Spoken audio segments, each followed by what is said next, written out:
What's up, team? Killchain here once again for your carefully curated, copious collective of concrete content. Your second one of these is going to be pumping for a while, but alliteration aside, there will be chapters down below to help with any quick navigation as you need, as we go ahead and tackle the Season 1 Warrior debate of Arms versus Fury. So first, let's take a look at the builds and their variations, whether we're doing single target, multi-target, or Mythic Plus versus rating, that kind of stuff. Kicking off with Fury. The whole build of 10.05 is centered around anger management now. So this bad boy has obviously gotten buffed to also reduce Ravager, not just recklessness. Huge change in that. Much more akin to how we play typically. I'm going to have a rotation section a little later on how they compare against each other. But the cliff notes is essentially it feels a lot smoother. You're not holding on to rage just to prioritize your crushing blows or anything like that. And as such, despite the fact that the the reckless abandon and crushing blow build did also get buffed, anger management has shot ahead both numerically and just in terms of popularity. I mean, people find it a lot more smoother and a lot more fun to play. So this is obviously the single target build. We're not running any sustained AoE at all, so no improved whirlwind or meat cleaver. This will be the build you definitely run on Thunderous, for example, but you can also use it maybe on Kurog or even Dathia as you start out gearing the content.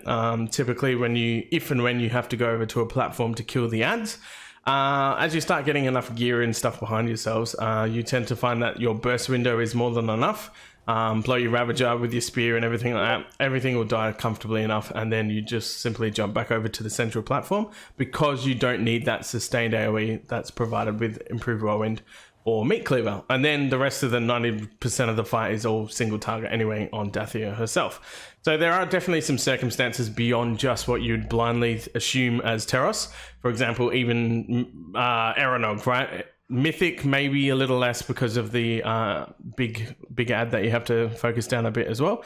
But even Aeronog, yeah, the ads end up melting super quick. That is not even worth your time losing the 2 points to have any sustained AoE, and you simply just whack away on the boss, and then if you happen to time your Ravager for the AoE, it'll help cleave off on the ads for the 5 seconds that they're alive, and you carry on your merry way. So as for this, if we do need to push into any AoE of some sort of sustained level, which also covers the 50 to 70% of the rest of the fights in the Vault of the Incarnates, we're actually going to be dropping out of Hack and Slash and Raging Armaments. The reason being, these two actually don't provide any throughput at all. They are simply just for more Raging Blows.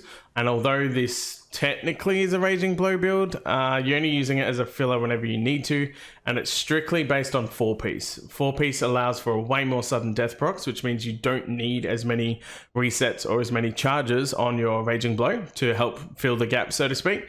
And so these are the 2 points you want to pull out, and then simply put them in your AoE talents, and everything else will be as the same. Now, the unfortunate reality is if you don't yet have 4-piece, which most people I'd imagine wouldn't, and the Catalyst certainly helps bridge that gap to make sure you get 4-piece as soon as you can. If you are in that environment though, by all means, Focus and Chaos and Fresh Meat will come out to go into Hack and Slash and Raging Armaments to make sure you can keep enough Raging Blows to help sustain yourself in those filler moments, so you're not just sitting there waiting for cooldowns to come back up again. And this is what you'd be running without 4-piece. So as for the class side of things though, few talents you can obviously swap around. Bitter Immunity and Intervene are the first that come to mind. You obviously can sort of swap them around based on Stormbolt and Intimidating Shout if you needed CC, for example, on Razageth, or in a Mythic Plus environment, you'll have that option there as well.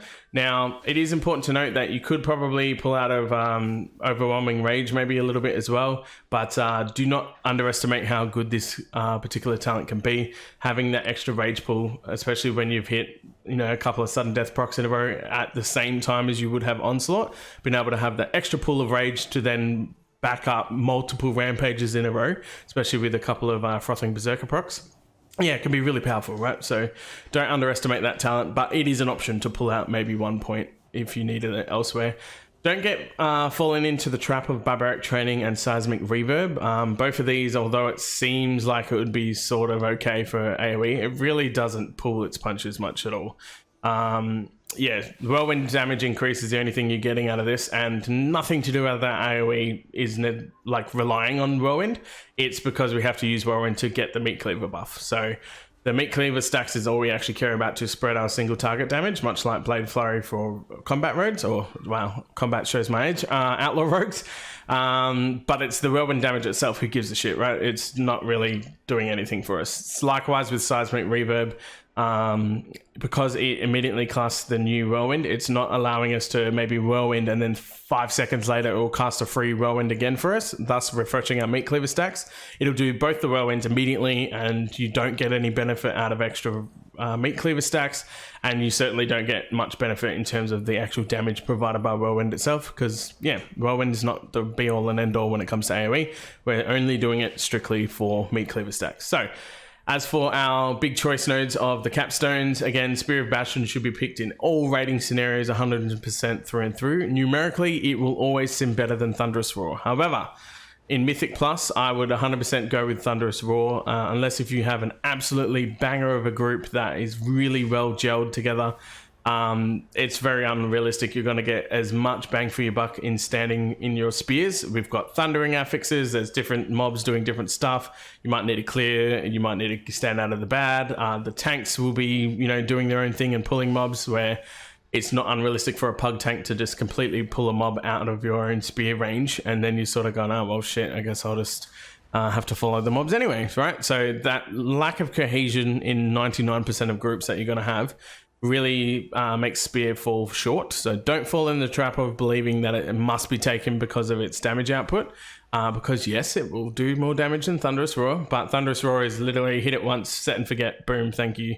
And you're always going to get its full use. And also it's important to note as well that Thunderous Roar actually has uncapped AoE. So you can hit as many mobs as you need to, whereas Spear of Bastion only allows you to still cleave beyond the 5 targets for the initial damage, as well as your own actual AoE rotation will only ever hit up to 5 targets anyway. So Spear of Bastion, very good for your dungeons like maybe Azure Vaults, where the pulls are a bit more concise usually. However, your Knockhards, your Algothar Academies, a Thunderous Roar is already going to start overtaking for the uncapped AoE reason, as well as the fact that it's much easier to make sure you get 100% of value out of Thunderous Roar every time you cast it, rather than being, reliant on hopefully having a good tank and making sure you spear at the right time and all that stuff. Still picking up Avatar. Berserker's Torment, very powerful, and what we pick up now as we don't run Odin's Fury anymore. Now, it is important. I'm not going to cover like a full macro section in this video, but I do want to mention, at least when running the Berserker's Torment, your DPS cooldown macro, if you so choose to run an all-in-one macro, there's no harm to doing it as long as you cast Avatar first in your macro section. So you can have your on-use trinkets if you have any. I like to also @player Ravager, and I'll show you why in a moment. But in terms of the 2 cooldowns of Recklessness and Avatar, make sure you always put Avatar first, otherwise it will do this weird bug out thing and allow Berserker's Torment not to influence Avatar, so it'll just remain at 20 seconds regardless. However, when you put Avatar first, for some reason, whatever bug it is, it means that you get the extra 8 seconds on both Recklessness and Avatar. So to show you that, we're going to be keeping an eye on down these 2 portions here.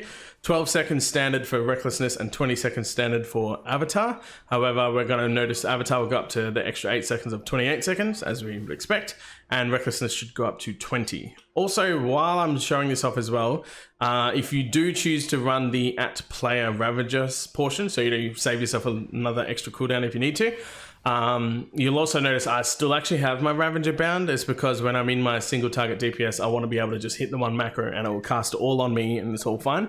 But very rare occasions you might want to throw your Ravager out at range because you want the Ravager to cleave off on multiple targets over there, but you want to stay on a single target right in front of you, right? So yes, we're looking out for the 28 seconds and 20 seconds of Recklessness, but more importantly, when you do run the @player Ravager part of this whole macro, you don't want to cast it mid-charge. So I'll just show you here. If I've cast it mid-charge, you can see the Ravager is completely not near any of the mobs and we've just completely wasted the cast. You'll also would have seen the 28 seconds on Avatar and the full 20 seconds on Recklessness there. So this macro will be down below in the description to help you guys out. But that's the builds for Arms, right? Fury, sorry. So now we'll go check out what Arms has to offer. So as for arms, let's first take a look at the raiding build. So a lot more premises and a lot more capability of actually AoEing now. In 10.02, we very much had to go quite deep into any bleed builds, including the talents that involved like Skull Splitter and Tide of Blood, all your bleed buffing stuff. Sweeping Strikes is now baseline, which is huge for us as well. So your Kurog and Senaths, we just naturally get to cleave our single target to a second target whenever we want. Within reason, obviously, within the cooldown, not whenever we want. But yes, very powerful and very handy for that. And we still have the absolute beast single target thanks to a lot of talents involving overpower got buffed. And so that's what allowed it to compete with the bleed-centric Skull Splitter and Tide of Blood. And as such, that means we want to get Dreadnought. And Dreadnought also has a cleave. Sweeping Strikes being baseline. We've got Strength of Arms, a new talent for execute phases. We still have the big girthy execute phase in general. Fatality has a 2-minute cooldown, which a 2-minute timer on the debuff. That means that you can well and truly peel off the boss, deal with whatever mechanic or add that you need to, or wait for the no DPS on boss phase, whatever that happens to be, like a shield phase or something, to pass, and then make sure you don't lose your fatality stacks. Execution is precision, and Juggernaut as always to just, absolutely powerhouse execute phases for that reason.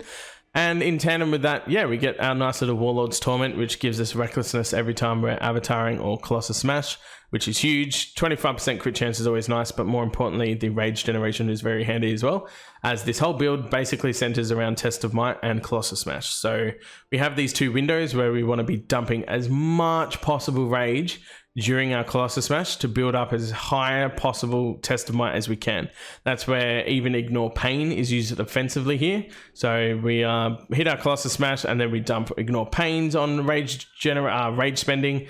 We have Whirlwind, which makes Storm of Swords makes Whirlwind cost 20 more rage, which is huge. We get even more rage cost here for an extra 10 thanks to Barbaric Training. We're literally reapplying Rend with Thunderclap and Blood and Thunder because it costs slightly more rage, and it's all about dumping as much rage within that Colossus Smash window.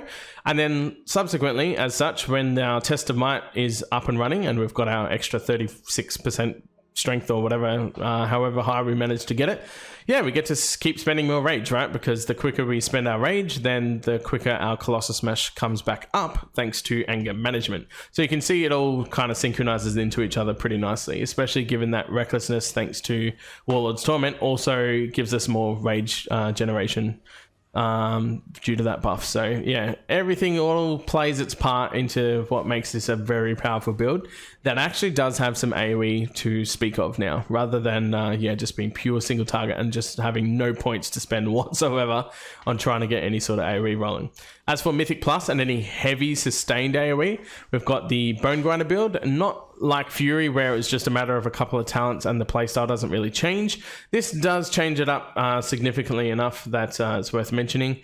Instead of the Warlord's Torment, we're running the Blade Master's Torment because we want as many Blade Storms as we can get. So we get 2 charges here from Blade Storm itself, but more importantly from Avatar will also secondarily proc another Blade Storm, right? So this is the example where it synchronizes with your Hurricane to give you increased strength, but most importantly, Merciless Bonegrinder. This bad boy gives you a 9-second damage window for all your Cleaves and Whirlwinds, so you're doing massive AoE within this window. You get 2 chances at the window with Avatar and Blade Master's Torment, right? And conjunction with Storm of Swords, 175% more damage from Whirlwind, which is huge, absolutely massive, pumping the shit out of Cleaves during that period of time as well. And this is where Barbaric Training for an extra 30% Whirlwind damage, as well as Seismic Reverb hitting twice. Suddenly, unlike Fury, these are 100% important talents that you must take because they all directly impact how big your Merciless Bonegrinder damage windows will be. And you've got these little 2 extra flex points where for Tyrannical weeks, I like running into Sharpened Blades and Execution is Precision. However, if it was just a 40 week, then you could either run your Improved Sweeping Strikes or Strength of Arms, usually Improved Sweeping Strikes, as well as Reaping Swings. Now, I don't like getting Exhilarating Blows because we already have a bit of a chance to reset our cooldowns whenever we need to, thanks to Battlelord. However, when you do run Reaping Swings, it means that the Cleave always is used every second GCD. So you either overpower Cleaving or Thunderclap Cleave, whatever the case may be. Cleave is always your second GCD every time as you rotate through all your stuff. thanks to Reaping Swings. So, and then, yeah, as I mentioned, as soon as the Tyrannical week comes back in to play, then you can run into Executioner's Precision to give you a bit more priority damage in a single target environment for that one. And this is also very handy for your council fight, right? So you can run your improved sweeping strikes for that reason, and then get your Reaping Swings, and then just be pumping AoE constantly for 3 minutes straight and enjoying the pretty massive numbers. So that's the two builds that we'll deal with. Now, there is a third hybrid build that will be up on Wowhead. I will also provide a link for it down here, but honestly, I can only speak from personal experience, and some people agree with me in like the Discord and stuff, some people don't, but I really find this build kind of lackluster. The whole point was it was this in between where we still have okay AoE, but it was all about providing enough in terms of priority damage for essentially what was Tyrannical weeks, right? This is the whole reason why this existed. But the single target that you can do in a Tyrannical week with how long the fights last usually, yeah, you don't really get to provide too much in terms of single target. You're not like this absolute monster single target, and your AoE is really bad. Like, it's good, but it's good by virtue of it still does something rather than nothing, right? It's not really too crash hot. You definitely can't make any ridiculous AoE pulls with it or anything. It's just okay. And then your single target isn't enough to warrant dropping that, whereas you could run the Bonegrinder build, instead now do ridiculous AoE damage, and then just from these 2 points still be competent enough. Like, well, why? Essentially, it's like this. Why lose 40% AoE damage to only gain maybe 5% single target damage when you could just run these two and you're only 5% in behind in single target, but your AoE is out of this fucking world, right? Like, it's just, yeah, no brainer. I personally prefer this build through and through. But yeah, that's our Arms versus Fury builds. Let's have a look at what we want to swap out for gems and enchants and things like that. If you so choose to go down the path of trying maybe both builds out for a couple of weeks or a week each, and then making your decision from there. Or if you just want to know what I did personally, let's jump over to that.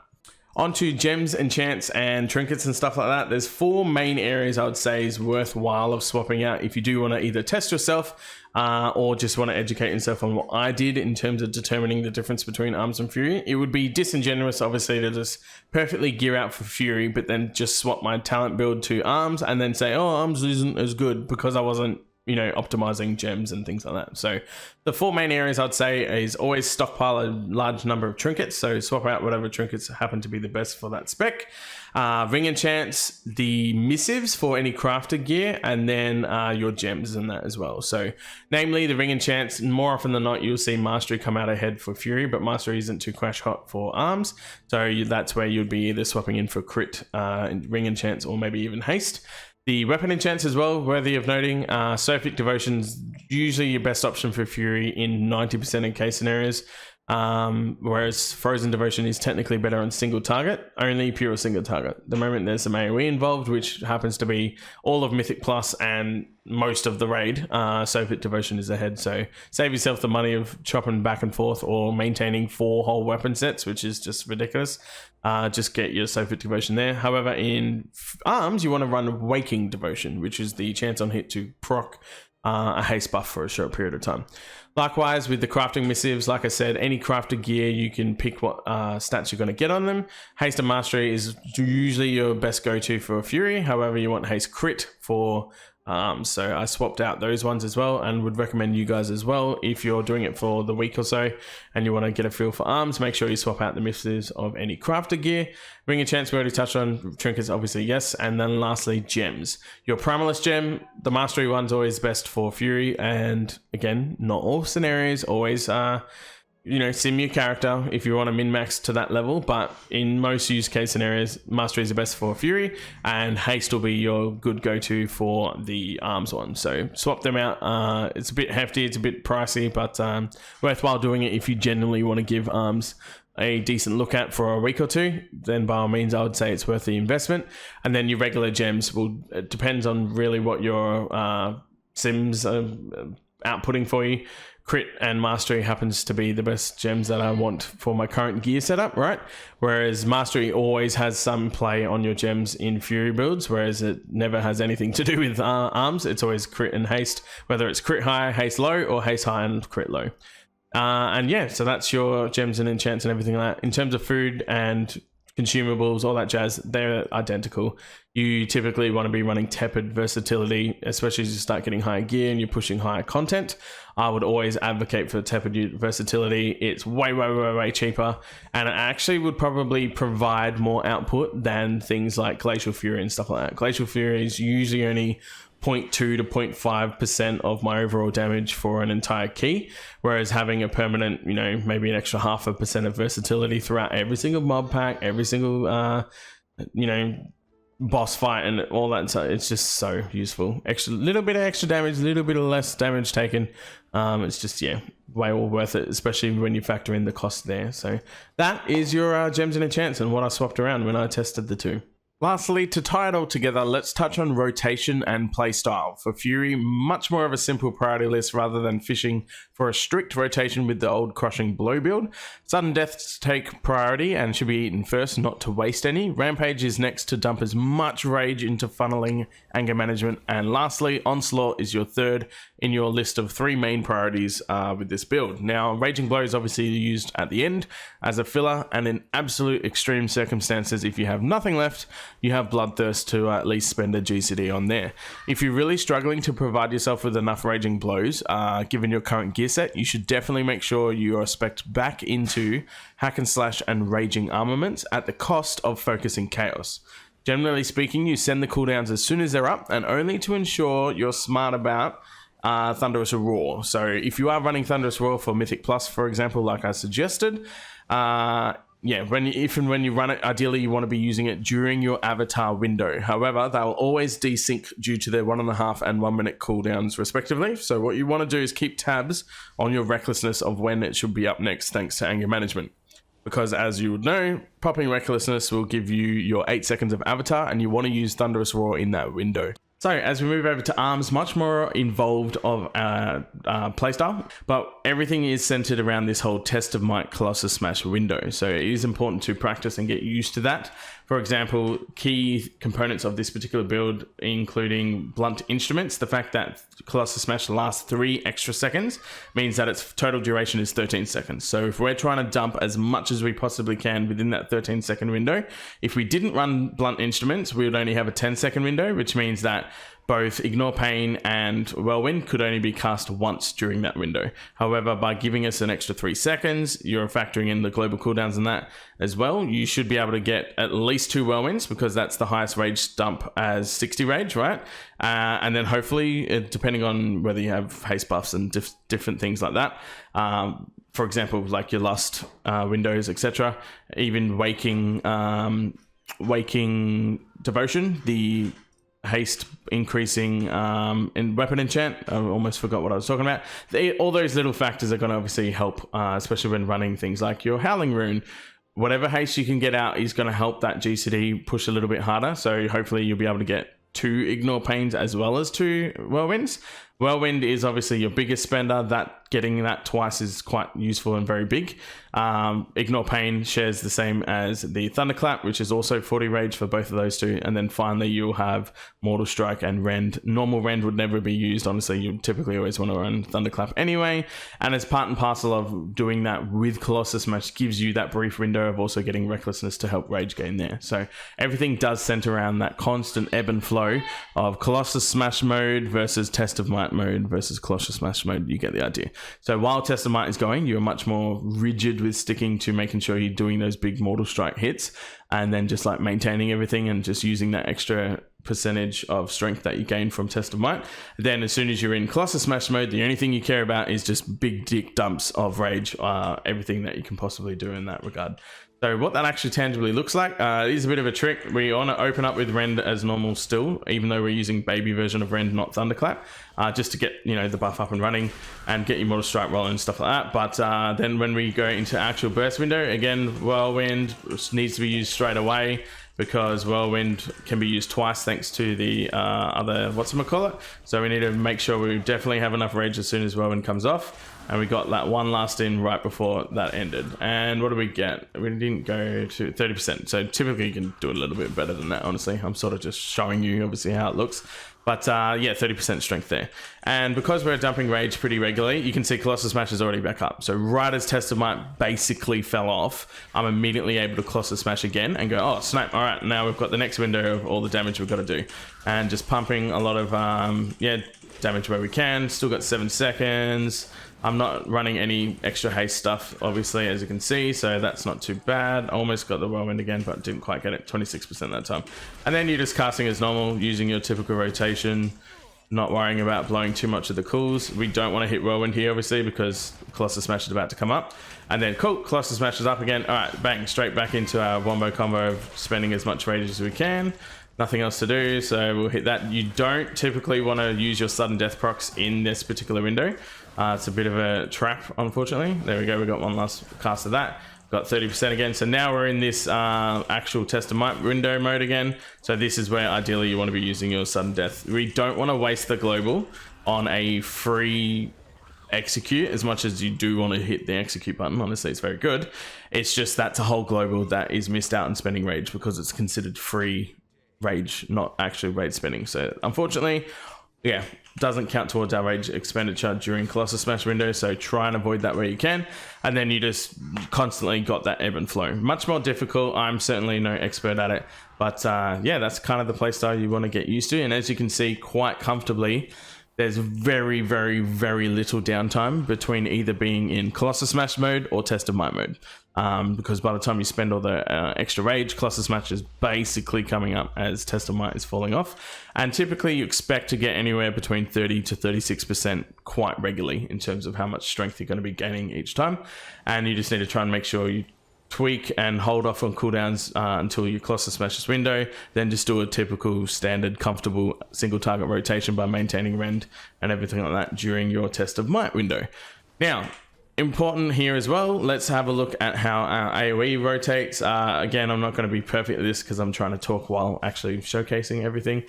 This is very much my fortified setup. As I described in the build section, I like to pull out of these particular 2 talents, so improved sweeping strikes and reaping swings to pick up sharpened blades and execution as precision when we're in Tyrannical week or any must-have target priority damage, that kind of thing.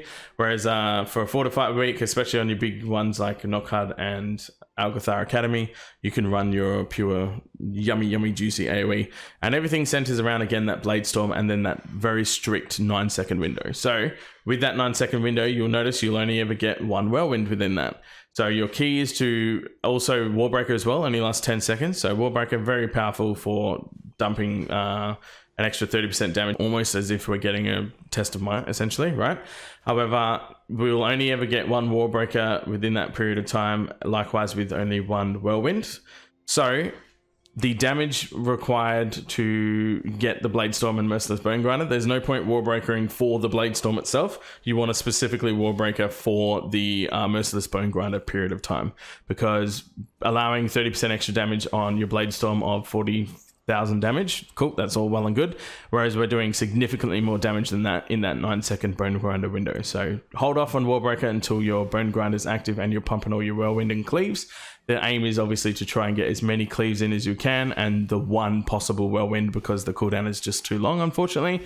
And then, yeah, making sure you bleeds and everything like that. Again, not perfect in any way, shape or form, but when we are ready for it, we'll pop that.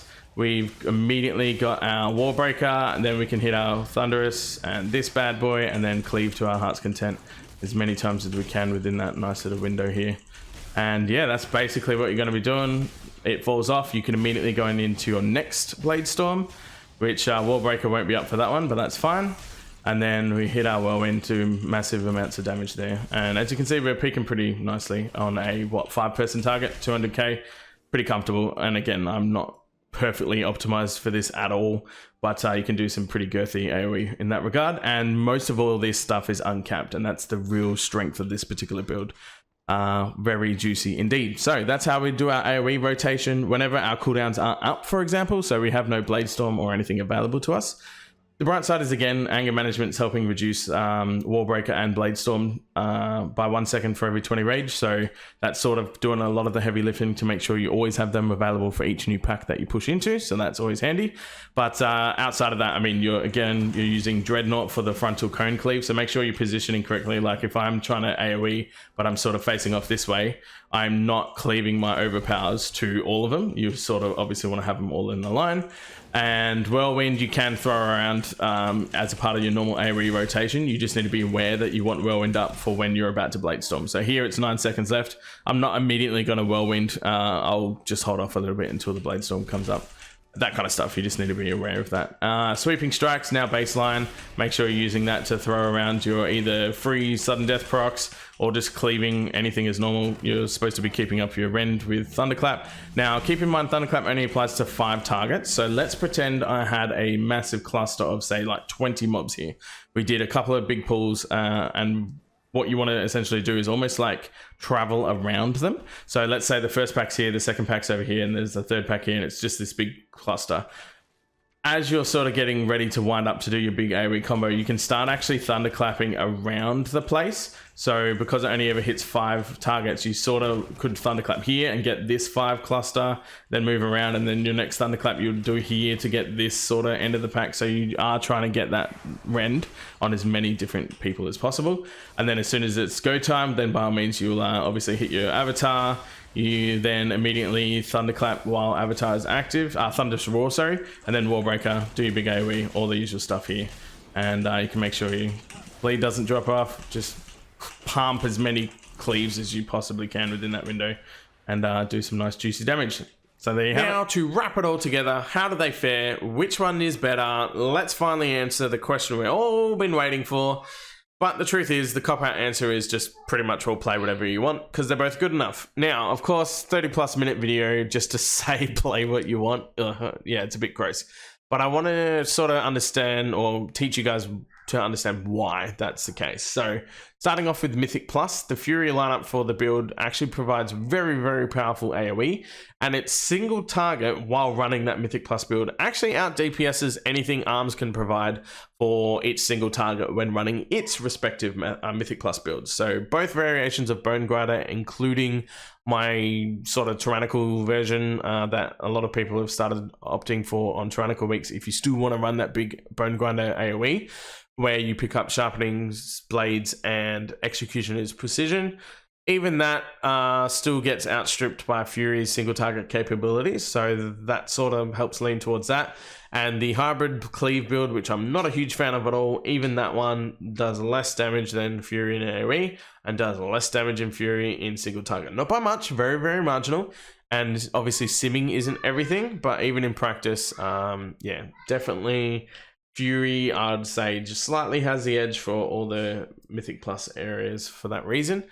But ARMS cannot be understated. Any uncapped AoE scenarios, Bonegrinder really absolutely destroys. Algathar Academy, Knockhard, etc. I've already mentioned it. Yeah, they definitely pack a punch there. As for rating, we know ARMS is always going to have the leg up on 2-person cleave and single target damage. However, how many of the fights actually get to optimize that kind of damage profile? So having a look at the raid logs, I did want to make sure it's more than just like the top 10 or the top 50 DPS warriors and being like, see, ARMS has the top 4 spots, therefore ARMS is the best. No, we want to get a bit more of a broader sample size. I did the top 500 DPS warriors for every single fight, as well as only my own anecdotal experience. I mean, it pretty much all perfectly matches up with why, because you can understand why each particular encounter favors one or the other. Aeronog firmly in the Fury camp, having the shorter Ravager cooldown pretty much all means it's up anytime the ads spawn. You can immediately just blast them. They don't last very long, honestly, but just enough to have that quick snap aggro that even in the Mythic Plus environment, sorry, not Mythic Plus, Mythic environment where you get the big boy ad, they do last a little bit longer. You get more of your Ravager up. In Heroic and Normal, they melt like a sack of shit, and you'll tend to find ARMS is slightly ahead there. But Fury also gets to cheese a little bit by throwing its Ravager and cleaving onto the fire elementals when it does absolutely nothing for your raid whatsoever. But that cheese by passing and padding on all the ads is technically a thing, so therefore Fury wins Aeronog. Terros firmly in Arms camp, 100%, no explanation needed. Pure single target fight, Arms is going to take that one. Primal Council, actually fairly even split, albeit more Arms than Fury, and probably by a ratio of about 60 to 40, but comfortably enough that both specs do generally well enough in comparison to each other on Primal Council, so that's fine. Senarth, well and truly in Arms, it has Arms written all over it, sweeping strikes to be able to cleave onto the boss or the big ad, whichever one you happen to be targeting. You'll obviously cleave onto the other one. As with Kurog as well, in that Arms camp comfortably by virtue of the fact that it's predominantly a single target fight, and then the transition ads, there's 2 ads at the time, perfect for sweeping strikes for that reason. Dathia, also a pretty even split, but this time more 60-40 towards Fury rather than Arms. Broodkeeper has a really tight even split here as well, but important to note, across those 500 passes, it really does boil down to what your group needs, right? So if you're sitting purely on the boss because ads are being handled perfectly fine, then by all means pure boss damage is going to be Arms all the way. But then when you're handling ads and everything like that, both are comfortably enough going to be able to do it. Where if you're predominantly spending more time on the ads, you won't get enough time to ramp up your fatality stacks, for example, on the boss. And as such, Fury, that's why Fury, at least is competitive enough on the Broodkeeper for that reason. Lastly, we have Razageth. Definitely some mix there as well, but it heavily favors more 70-30 towards Fury. The DPS cooldown timing synchronized absolutely beautifully with most of the fight's mechanics. The ad phases that exist both on the outer platforms as you move around to avoid the breaths, as well as when you're in the shield damage central phase where the ads spawn and you have to kill the little boys before they reach the other ad, the big ad that spawns, and then everything goes to shit. Ravager basically carries the shit out of any sort of ad phase, and always having those burst cooldowns available for the shields on phase 2, definitely very handy there. So if you're sort of tracking along this weird scoring system that I'm giving for everything, then Arms has probably around 6 favorable fights, with Fury having around 5 favorable fights. So all told, close enough, but Arms definitely takes the edge in terms of rating. But again, it's really a dealer's choice here. If you happen to really prefer one over the other, or you're much more competent on one over the other, then nothing to worry about. You're always going to have an option that's not going to hinder or completely brick keys or ruin your raid experience for that reason. Though, come on, Fury is significantly more fun, right?